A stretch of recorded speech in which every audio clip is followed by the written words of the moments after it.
You ever wake up and realize you've wandered straight into a suburban battlefield? Except instead of tanks and barbed wire, it's clipboards and bylaws. Yeah, that's pretty much how our happily ever after started. The day Amy and I moved into our first real house, small, creaky, nothing you'd see on a magazine cover, but finally ours. I remember walking around that patch of scrubby grass, thinking we'd made it. No more paper-thin walls, no landlord ignoring leaks, just a quiet spot with a fence line I could actually call my own. Or so I thought. The place was quiet. Too quiet. Like Stepford-level quiet. Each house matched the next, every hedge trimmed within an inch of its life, not a trash can in sight. I didn't mind it, though, after years of noise and chaos, order seemed like a fair trade. Our property wasn't even part of the HOA next door, something the realtor pointed out like a bonus feature. The boundary was right there, a line in the grass, our fence bumping up against their precious development. So close you could practically smell the rules. We parked our car in the gravel lot a few yards away, built a simple little cedar fence just high enough to say, hey, this is ours. And, honestly, I thought we'd blend right in. Amy had her doubts. She always did. You sure this won't start something? She asked, bringing me lemonade like she was prepping me for battle. I laughed it off. It's our property, babe. What could go wrong? Cue the entrance, Karen. I swear, some people are born for the role. Blonde bob, beige suit, clipboard gripped like the scepter of a small kingdom. She strutted up to my mailbox with the grace of someone who's written 3 angry emails before breakfast. Good morning, she said, voice just dripping with that customer service smile that makes you want to check your wallet. I'm Karen Barkley, president of the West Pines Homeowners Association. Of course you are, I thought. She barely let me say my name before launching into her monologue about community regulations and aesthetic integrity. My fence, apparently, offended the delicate sensibilities of her kingdom, even though, mind you, we weren't in it. I told her that, calmly as I could, but she just blinked, once, like a lizard sizing up lunch. Our guidelines apply to all bordering properties. We simply ask for cooperation. That's when I knew I was in for it. So let me get this straight, I said. You want me to follow rules I never agreed to, on land I own, for your peace of mind? She just smiled that tight little smile. We'd hate for things to get complicated. You know that feeling when someone threatens you with a smile? I wrote a letter, had my attorney co-sign it, stuck it in their mailbox and hand-delivered another to their converted garage HQ. Felt real grown up, honestly. Then I did what every rational adult does when they feel a storm brewing. I installed security cameras. Discreet, just enough to catch anything weird, because the way Karen said complicated had my skin crawling. For a few days, things were quiet. Birds, sunshine, coffee on the porch. I started to think maybe it was over, until I found a letter zip-tied to my gate. No signature, just pure passive aggression, telling me to remove the non-compliant structure or face escalated measures. I laughed. Amy didn't. She started closing the blinds, looking out for white SUVs and strangers walking their dogs back and forth. One day I caught a guy crouched on the sidewalk, snapping pics of my fence. Community record, he mumbled, like that explained anything. I adjusted the cameras, added a private property, surveillance in use sign, and kept on living. Then the flyer started. Neon orange, slipped under our door at night. One bad neighbor can ruin a whole community.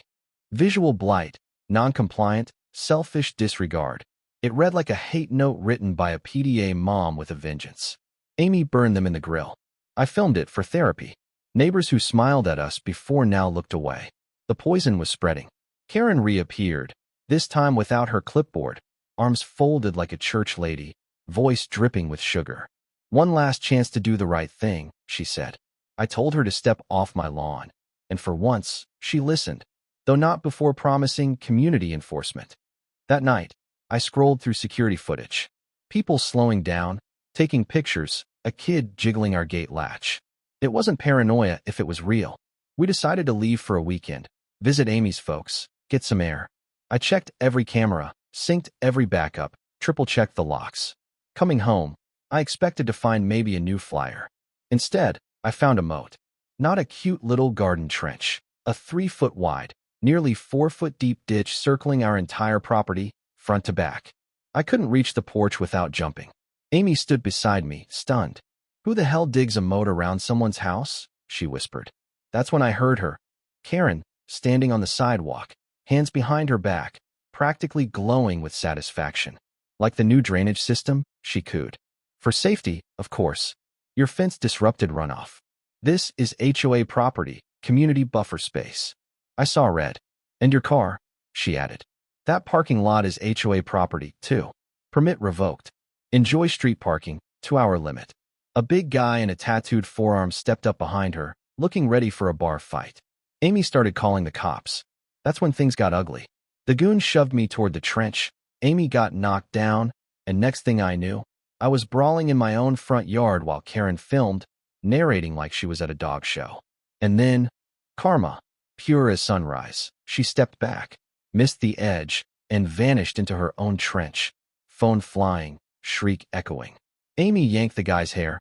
I pinned his arm. Police rolled up, lights blazing. They found Karen caked in mud, shrieking lawsuits from the bottom of the hole she'd paid to dig. The officers tried not to laugh. Matt, the goon, was cuffed. Amy was checked for injuries, and Karen? She got dragged out.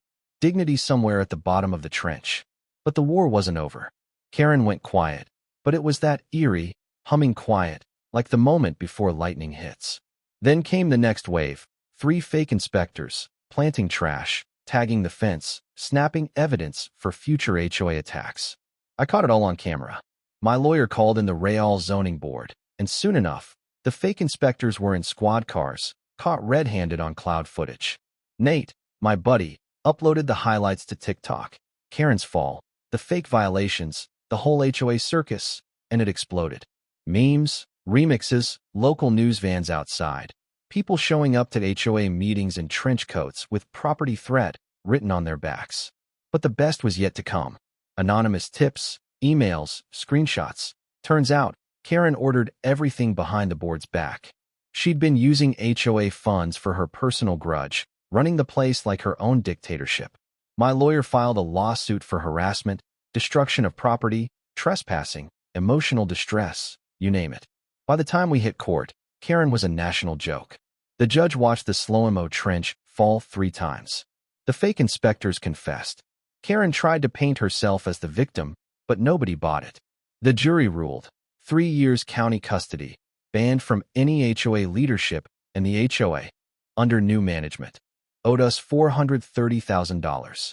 Matt, her muscle, got 5 years and had to pay Amy restitution. We moved, bought a place by the lake, built a fence out of tradition, not fear, and watched the world move on. Sometimes I still get messages, fan art, memes, requests for legal advice. Karen's fall is legend now, immortalized in Minecraft and TikTok remixes. The moral? Don't dig a hole for someone else unless you're ready to fall in. I drove past a new subdivision last week. Big sign out front, HOA proud. I rolled up my window and kept on driving. So let's hear it. Was justice served? Or is it just another round in the endless war of neighbors and their rules? Drop your own HOA horror stories, or tell me where you stand on the great fence debate. Because one thing's for sure, sometimes the only way out of a trench is to laugh, rebuild, and never, ever hand the keys to a Karen.